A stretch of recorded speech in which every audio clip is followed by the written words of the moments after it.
All right, everybody. Thank you so much for tuning in to the New Jersey Home Buyer Masterclass. My name is Matthew McComb, local real estate agent in New Jersey. I cover most of South Jersey, anything south of Burlington County. There on down to the shore is where I cover. And today, this is going to be about a 20-minute class on how to buy a house. So today we have Nick Souter from Surety Title. He's going to be one of our guest speakers. How you And doing, we everyone? have, hey, Nick, and we have Salvatore Colatruglio from United How's it Mortgage going? Corp. How's it going? Yep. So appreciate everyone watching this today. And we are going to get into the slides without any further ado. So understanding the home buying process. The home buying process can vary depending on the location, type of home, and the specifics of the transaction. However, generally, the process includes the following steps. Number one, most important, let me just stop right there. Decide if it's the right time to buy a house. Before you get pre-approved, sit in a dark room and ask yourself, do I really want to become a homeowner? Otherwise, it's not going to make sense. So if you are ready to buy a house, number one, get pre-approved. Right, Sal? Hey, that's the first step right there. So before you start looking at a home, it's a good idea to get pre-approved for a mortgage. This will give you a better idea of how much you can afford to spend on a home, and it also gives you an advantage when making an offer of a home. So Sal, what are some of the benefits, obviously, before you start getting, out there and looking at homes? Why is it important to get pre-approved? Yeah, so obviously there's two huge important pieces of the pre-approval. So number one, you want to make sure that you can actually qualify and get a loan on the houses that you're going to look at. You don't want to waste your time and the realtor's time, Matt's time showing you houses that maybe you potentially don't qualify for. And the second reason that you want to get pre-approved very early in the process is, I go over monthly payments on specific properties with you once you're pre-approved. So let's say you're approved for 500,000 and your payment is X. Let's just say your payment's 3,000. But maybe you want to keep your monthly payment at $2,000 a month. So, we'd have to fine tune just because you're approved for 500 doesn't mean you have to, that's not going to maybe not put you in your monthly price range. So, knowing your numbers really helps you determine maybe what town you want to live in, what type of house you're looking for. That's why, Yes. it's the most important step right there. Yes, and it's crucial because this way a realtor can back their way into a home for you. So if you say, hey, this is where I want my payment to be, what I do is I could look at the taxes and I could look at the price and then send you a list of homes that are really only that payment. So awesome with that, Sal. So yes, that's why the pre-approval is important because it is like literally 80% of the process. So number two, house hunting. This is where I come in. Once you've been pre-approved, you can start looking for a home. You want to consider the type of home you need, the location you want to live in, and the features you want in a home. You can search for homes online and work with me, who will help you find homes that meet your criteria. Next slide here. Number three, making an offer. Once you find a home that you want to buy, we will need to make an offer to the seller. The offer will include the purchase price, the closing date, and contingencies, such as dates for inspection, appraisals, and many more. Earnest money deposit.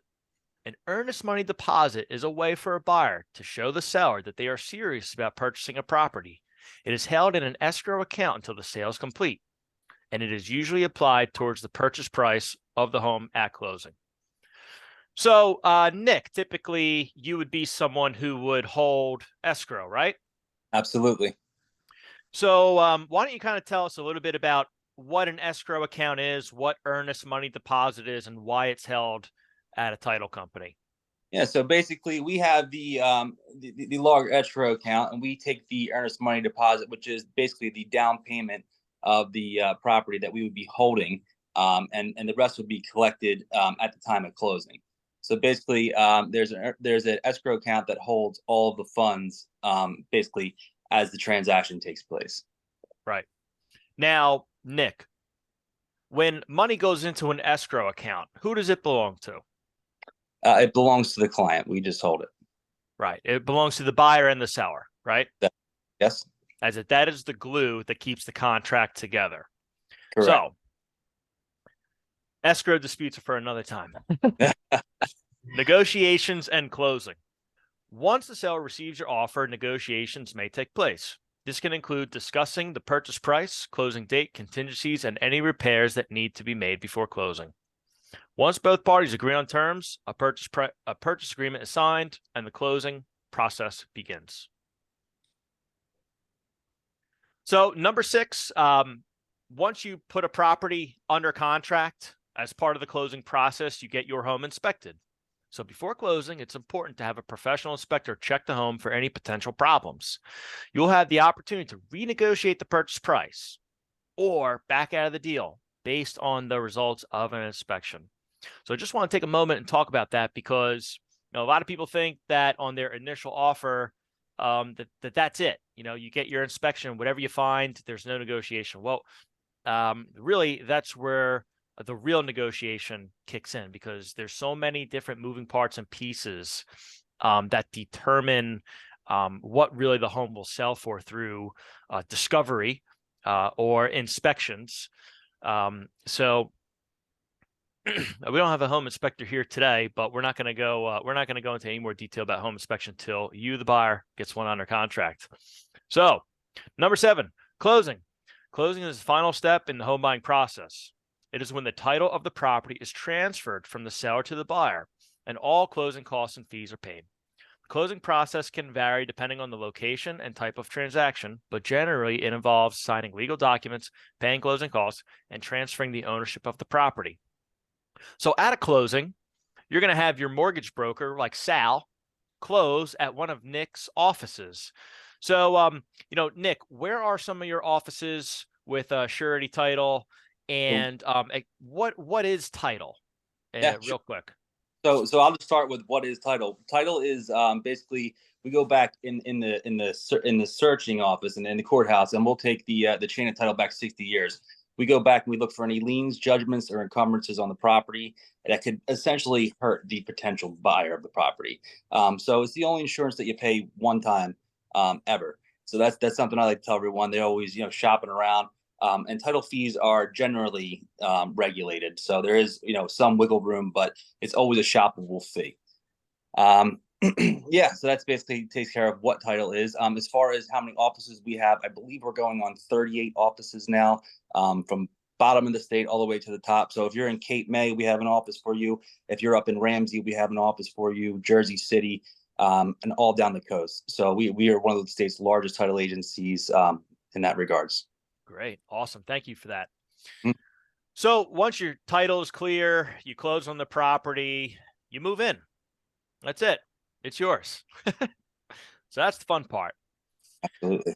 So it's important to note that this process can obviously vary depending on the location, type of home, and the specifics of the transaction, but those are 8 quick, simple steps on how to buy a house. Moving on.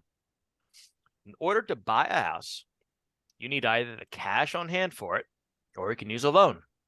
With that loan, the mortgage company will bring the cash to the table. You just pay back the mortgage company. This type of loan is called a mortgage. The first thing to do is speak to a lender such as Sal and find out what amount you would be qualified for on a mortgage. So what are these loans?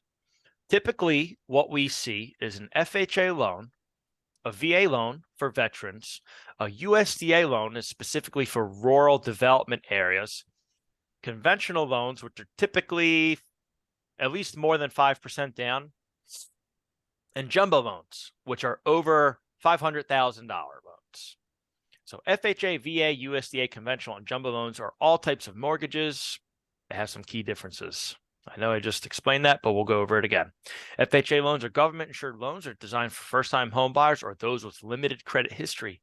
They typically have lower credit score requirements and down payment requirements than conventional loans. The down payment requirement is typically as low as 3.5%. VA loans are mortgages that are guaranteed by the Department of Veterans Affairs. They are only available to eligible veterans, active duty military members, and their surviving spouses. They can usually require no down payment, and have more lenient credit score requirements than conventional loans. USDA loans are mortgages that are guaranteed by the United States Department of Agriculture. They're designed for home buyers in rural areas and typically require no down payment. Conventional loans are mortgages that are not insured or guaranteed by the government. They are offered by private lenders and typically have stricter credit score and down payment requirements than government insured loans. Jumbo loans are mortgages that are too large to be eligible for government-backed programs like FHA, VA, and USDA loans. They typically require a larger down payment and have higher credit score requirements than conventional loans. Jumbo loans are usually used for high-value homes that are too large to be financed by conventional loans. So in summary, FHA loans are designed for first-time home buyers with limited credit history. VA loans are for eligible veterans. USDA loans are for home buyers in rural areas.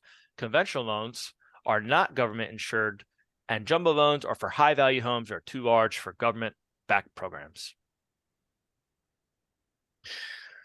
So in New Jersey, Sal, why don't you read this slide and tell us a little bit more about the New Jersey down for payment sure. assistance program? Definitely. So I'll hop in. So there's a great down payment assistance program that the state of New Jersey offers, and it's called the NJFMHA Down Payment Assistance Program. And depending on which county you're in, it's either $15,000 or $10,000, the maximum that they'll give you, towards your down payment / closing costs. It's great because it's interest free and it's forgivable, and there's no monthly payments that you're making on the 15,000 that they're 10 to 15,000 that they're giving you. But you just can't sell or refinance the house within 5 years, or that has to be paid back. So you don't sell, you don't refi, it's totally forgiven. You don't make any payments on it.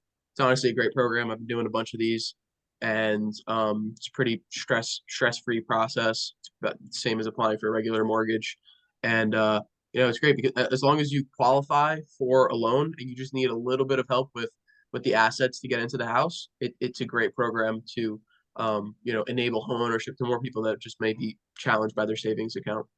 Right. Sal, what's the turnaround time on a program like this? We've been getting them done in 40 days is usually a good turn time for that. So about just 10 extra days just to process the just paperwork from the because state. the only difference really is we just need to get the loan cleared to close on our end, and then we send the file to the state after the loan's cleared to close 5 days before the closing, and then the state has to approve the file. So it just takes a little bit more time. Perfect. Thank you for that. So moving on. How to qualify. I'll do this one. Okay. The specific requirements for these programs obviously change over time, so it's best to check the specific website or contact them directly for the most up-to-date information. Like Sal said, sometimes it's 10, sometimes it's 15. But generally speaking, the following requirements for down payment assistance are income. Home buyers must have a total household income that does not exceed a certain amount, which is determined by the program and in the area that the home is located in. Number two, purchase price. The purchase price of the home must be within a certain range, which is also determined by the program and the area which the home is located. 3, you must be a first-time home buyer. Home buyers must be first-time home buyers or have not owned the home in the last 3 years. So if you did own a home and then you were renting for the last 3 years, technically you are, again, a first-time home buyer. So if you're out there and you bought a house a couple of years ago, you may qualify for this. Credit score. Home buyers maintain a minimum credit score, which is determined by the program. Usually that's like a 620. Usually a 620. Okay. Yeah, usually it's 620. Now, how about home buyer education in New Jersey, Sal? Does the home buyer have to complete a class or course? Exactly. They have to complete a quick course. It doesn't take too long, but it's just to teach you about the basics of home ownership. It's a course you have to take throughout while you're in the mortgage process, and you need to complete it before your loan gets cleared to close. We need to have the certificate to get your loan cleared to close. Cool. So occupancy, the home must be the primary residence of the home buyer and must be occupied within 60 days of closing. Property requirements. Property must meet certain requirements, such as being in a certain condition, having certain amenities, and being located in a certain area. It's also worth noting that some programs may have additional requirements, such as a minimum down payment or requirement to use a specific type of mortgage loan. It's best to check with me to confirm that you're eligible for their program, or check with Sal. Yep. All right. So pre-approval and pre-qualification are both steps in the mortgage process, but they have different purposes and can impact your buying process differently. A pre-qualification is a preliminary step in the mortgage process where a lender will review your financial information, such as your income, assets, and credit score, to determine an estimate of how much you may be able to borrow. This can give you an idea of what price range of homes you may be able to afford, but it is not a guarantee of an approval for a mortgage. A pre-approval is a more in-depth step in the mortgage process where a lender will review your financial information in greater detail and will verify your income, assets, and credit score. After this process, the lender will provide you with a pre-approval letter, which states that you are pre-approved for a mortgage up to a certain amount based on your credit and financial information. This letter is a stronger indication that you will be approved for a mortgage and that you can give more leverage when making an offer on a home.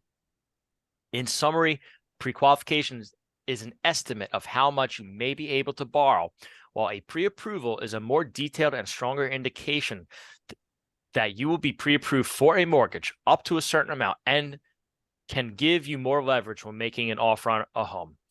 It's worth noting that before getting pre-approved, before looking for a home, can make the home buying process a lot smoother and faster, and can make the offer more compelling to the seller. So obviously, Sal, right off the bat, you don't pre-qualify people, you pre-approve them, right? Of course, of course. Sometimes what I do, the only time a pre-qual is ever really in the question is if someone's in the really, really early stages of buying and, maybe they're not ready to get their credit pulled. Sometimes, we'll go through the application and, just gather some basic info and I'll give them a range of what they qualify for, but by no circumstances are they allowed to put in offers on houses without a full pre-approval with running credit, submitting all the income documents.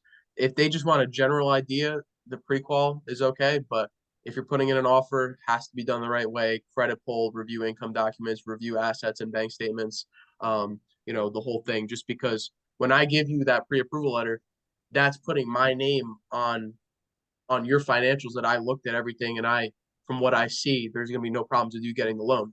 So definitely, you need to take it a step further and do the pre-approval. Yeah, and I concur. I mean, I always feel that the buyers are positioned better when they get all the documents out of the way, because again, you want to show the seller how serious you are about buying the house when you make an offer with your realtor. So if you're going to do it, do it. All right. And also, just one more thing. Yeah. There's, why the credit pull is so important is because sometimes people forget that, oh, there might have been something, a collection that was maybe 5 years old that they totally forgot about. Maybe that dragged your score down a lot. Maybe that's still impacting you in a way. Or maybe there's something that when I pull your credit, maybe there's something I can show you how to improve to increase your chances of being pre-approved for either more or getting into a better loan. Right. So that's why I Good think it point. still makes sense to do the full thing, even if you're a little bit far out, just so I can guide you in the right direction and set you up for success in the future. Yeah, exactly. It's tough to take the road alone, and it's good to work with the team, such as myself, Sal, and Nick. I mean, we all work together in this process on the behalf of you, the buyer. So use us, ask questions. This is all about you buying the home of your dreams on your terms, and we're just here to shine light, wherever it might seem a little dark. So yeah, thank you for that, Sal. It's great information. Right. So preparing for home ownership, once you understand the home buying process, the next step is to prepare for home ownership. Preparing for home ownership can be a complex process, but with the right steps, you can make it a smooth and successful experience. Here are a few things to consider when preparing for home ownership. Number one, review your finances. Review your credit score, income, and expenses to determine your financial readiness for home ownership. It is a good idea to obtain a copy of your credit report and go through it to check for errors and to make sure that your credit score is as high as possible. So Sal can either help you with that and do like a rapid rescore. There's some things like that. Or I think you can go to like TransUnion or Equifax.com and check for yourself. You get one free annual credit report per year. If you didn't know that, Equifax will give you one free credit report per year. All right. So get pre-approved for, sorry. Number 2, get pre-approved for a mortgage. Before you start looking for a home, it's a good idea to get pre-approved for a mortgage. This will give you a better idea of how much you can afford to spend on a home, and it can also give you an advantage for making an offer on a home. Number 3, consider your lifestyle and needs. Consider the type of home you need, the location you want to live in, and the features you want in a home. This will help you narrow down your search and find a home that is a good fit for you. And number 4, save for a down payment. Save as much as possible as you can for a down payment. This will not only help you qualify for a mortgage, but will also lower your monthly payments. Number 5, have a contingency plan. Being prepared for unexpected events such as job losses, interest rate increases, or any other unforeseen circumstances is important. It's always a good idea to have a contingency plan in case things don't go as planned. Number 6, get homeowners insurance. Homeowners insurance can protect your home and personal property from damage or loss. It's important to have an insurance plan in place before you close on a home. Number 7, preparing for home ownership takes time and effort, but with the right steps, you can make a fun, smooth, and successful experience. That's it. That's all you got to do to buy a house. Good news, right? Easy. Sounds easy enough. Absolutely. We're all here. You got Matt McComb, Sal Cole-Truglio, Nick Souter. Let's see. I have a question for Sal. Sal, what are the interest rates right now? Great question. I know it's a hot topic right now. So actually, the Fed had a meeting yesterday and they raised interest rates by 25 basis points. Now, people think that that's directly correlated to mortgage rates, but it's actually not. And mortgage rates actually improved again since the meeting yesterday. And currently on FHA loans, I just locked one at 5.25. Wow. Great interest rate. And that's unbelievable. Yeah, they came down a lot. We were over 7 at one point. So they've been coming down. I hope they keep coming down, helps out with the affordability. Conventional, we're in the high 5s. I priced one out today. It was at 5.875. But with really good credit, 5.875. But yeah, the rates have been coming down. So let's just keep our fingers crossed. They keep coming down and, help you guys out with the affordability. Absolutely. Nick, I have a question for you. Let's take a sale price of $400,000. How much would somebody, how much is an average of title insurance? The ballpark, I would say about maybe 2,400. And that would probably include everything. That's your settlement fee. That's all your insurances. That's, everything soup to nuts. And that's based on the purchase price of the home, right? Like kind of like a variable. Yeah, that's a very vague estimate, but yeah, it's based off the purchase price and all different in the loan amount, and everything like that. So I can always work up a free estimate for anyone that's ever looking. The one thing I guarantee is that I will go above and beyond to beat the competitors' estimates, no matter what the case will be. Yep. Now, Sal, when someone's purchasing a home for you and they have to get homeowners insurance, do you have any references for home buyers out there during the process?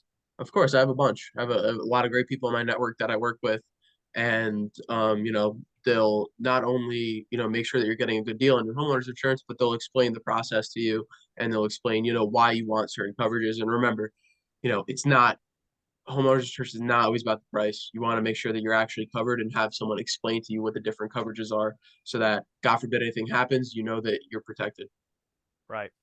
So for me, myself, what I offer during the process, obviously the recommendation of Sal and Nick, but I also help you get introduced to inspectors, whether it be a structural engineer, a level 2 chimney inspection, whether we need to do a mold test, if it has to go to the extreme of in some cases, but general home inspection, I have several folks to choose from.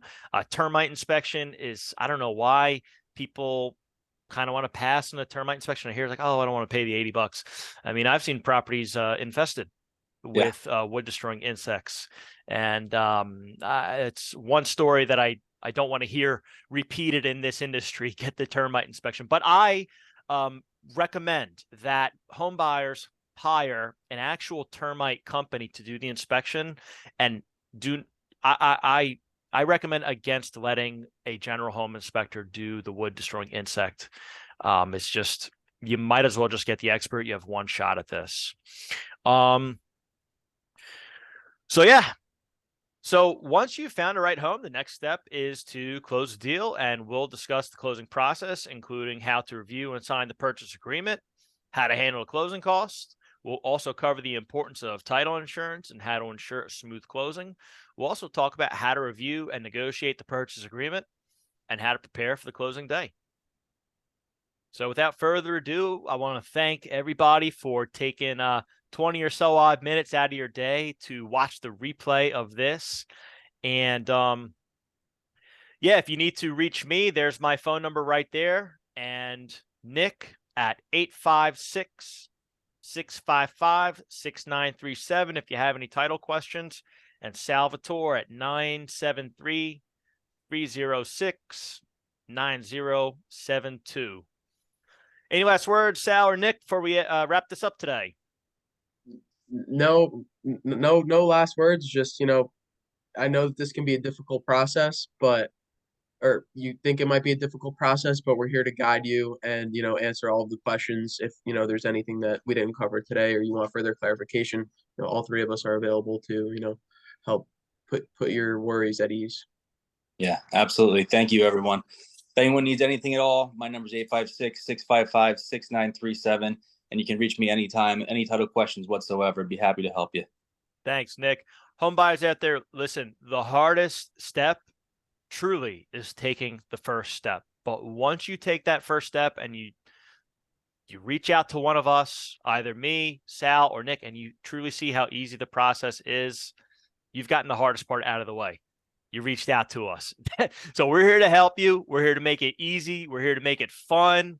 And we're here to bring the energy and help you guys go out there in the market, compete, and win. That's what you have to do. You have to win.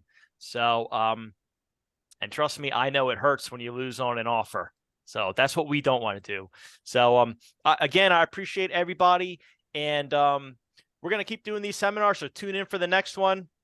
Matt McComb out. You guys have a great day. Great one, everyone. See you later.